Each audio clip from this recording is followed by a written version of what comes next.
دوستوں بس چند ہی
رنگ منچ کینیڈا کی ملٹی کلچرل فخریہ پیشکش آوارگی ود دانش میں آپ سب کا خیر مقدم۔ ساری دنیا میں آباد میرے کرم فرماؤں، دوستوں، عزیزوں، شاگردوں اور فینس کو جاوید دانش کا کنیڈین آداب، میری جبین عقیدت سلام کہتی۔ ٹورانٹو کی ایک ابر آلود صبح ہے، 5 ڈگری سیلسیس، feels like 3، اور مگر موسم میں بڑی تازگی ہے۔ موسم جس قماش کا ہو اسے تر و تازہ بنائے رکھیے۔ نفرت اور محبت کے کشمکش والے اس دور میں حوصلہ رکھیے، جیت آخرکار محبت کی ہوا کرتی ہے۔ مسکرائیے کہ گھنٹہ ڈیڑھ کے لیے صحیح آپ جاوید دانش کے ساتھ ہوں گے۔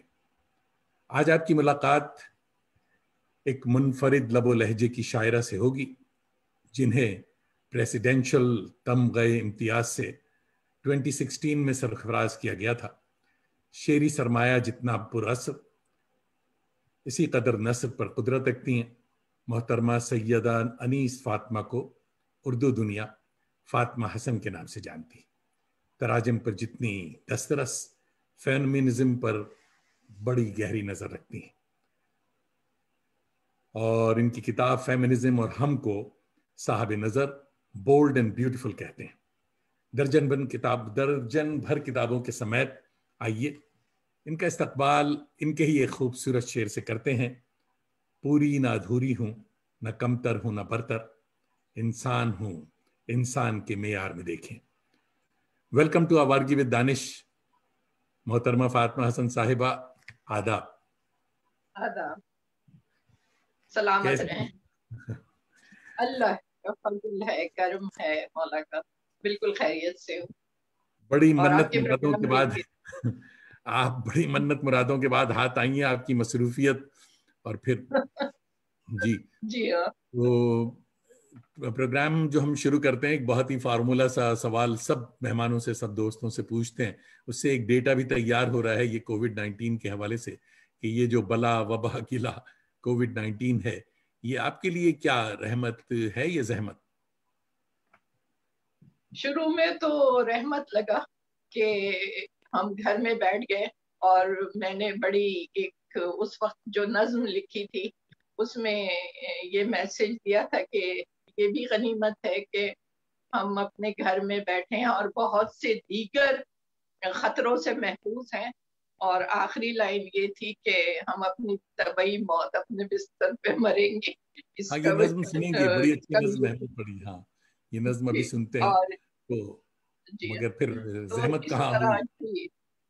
زحمت اس وقت ہوئی جب یہ عرصہ طویل ہو گیا اور بہت سے اپنوں کے اموات کی خبریں آنے لگی، تو پھر یہ اندازہ ہوا کہ یہ بہت بڑی بلا ہے اور اس سے نجات ملنی چاہیے۔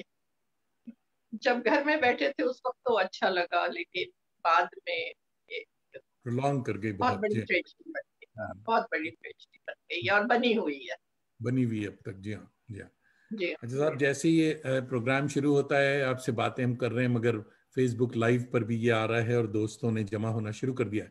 میرے سائے دیوار پہ یعنی ہماری وال پہ بہت سارے دوست آ چکے ہیں. اور تارا اقبال صاحبہ بڑی اچھی شاعرہ ہیں ہماری، رائے بریلی سے آداب کہہ رہی ہیں آپ کو.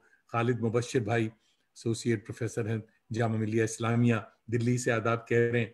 اور طیب نعمانی بھائی ہمارے دوست ہیں کولکتہ سے آداب کہہ رہے ہیں. اور ممتاز حسین ہمارے بہت اچھے آرٹسٹ اور painter film maker new York سے آپ کو آداب کہہ رہے ہیں. شہاب الدین احمد بھائی ہمارے دوحہ قطر سے آپ کو سلام کہہ رہے ہیں.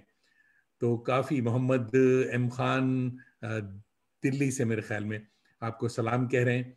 اور نیاز جہراج پوری بھائی ہمارے آپ لوگوں کی خدمت میں اعظم گڑھ سے سلام کہہ رہے ہیں.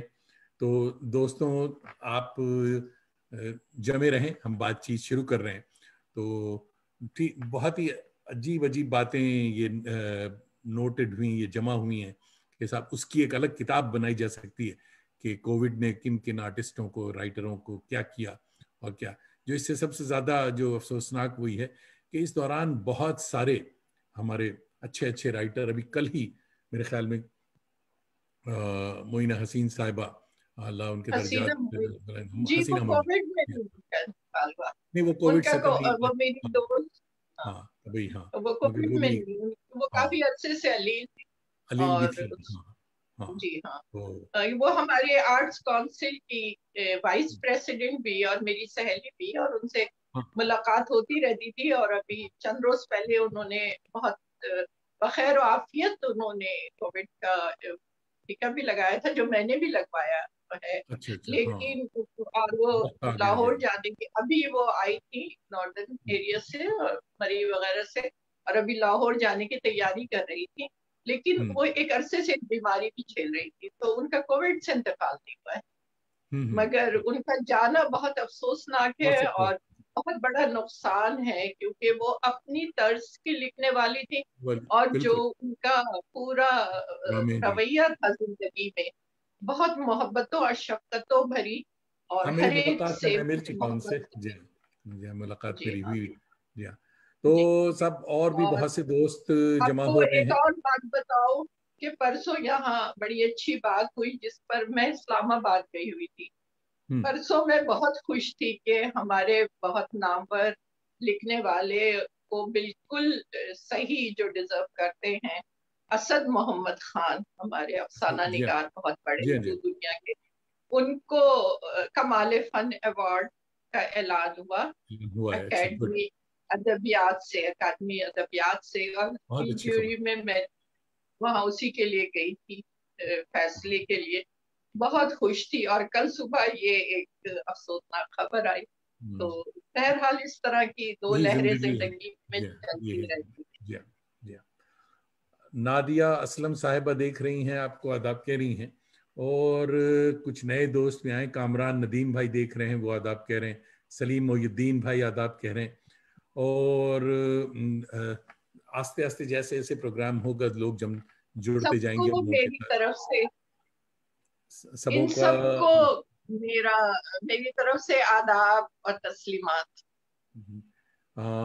سب کشف الدجا ہمارے بڑے اچھے ریسرچ اسکالر ہیں، وہ بھی آداب کہہ رہے ہیں. اور بہت عمدہ انتخاب کیا ہے سر، میڈم کو میرا سلام. اچھا صاحب وعلیکم السلام. اور فاطمہ حسن ہمارے عہد کی ایک اہم شاعرہ ہیں، ان سے روبرو کرانے کے لیے شکریہ بھائی. سلیم محی الدین صاحب کہہ رہے ہیں، بہت بہت شکریہ آپ کا بھی. تو آج محترمہ آپ بہت ہی سنجیدہ، بلکہ گیزیٹڈ آفیسر بھی رہی ہیں، سنجیدہ شاعرہ ہیں، مگر بچپن کتنا خوش رنگ تھا اور کہاں گزرا آپ کا بچپن، یہ بتائیے. ہاں بچپن تو رنگا رنگ تھا.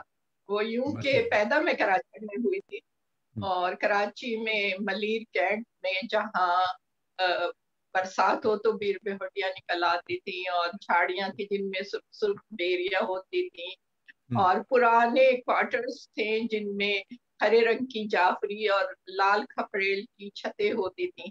اسی طرح کا گھر تھا، اسی طرح کا اسکول تھا. اور وہ میرا ابتدائی بچپن کے ابتدائی چند سال تھے. لیکن جب میں 7 سال کی تھی تو میرے والد ڈھاکہ چلے گئے، اور ہم اس وقت 3 بہنیں تھے اور والدین، کیونکہ ہمارے زیادہ عزیز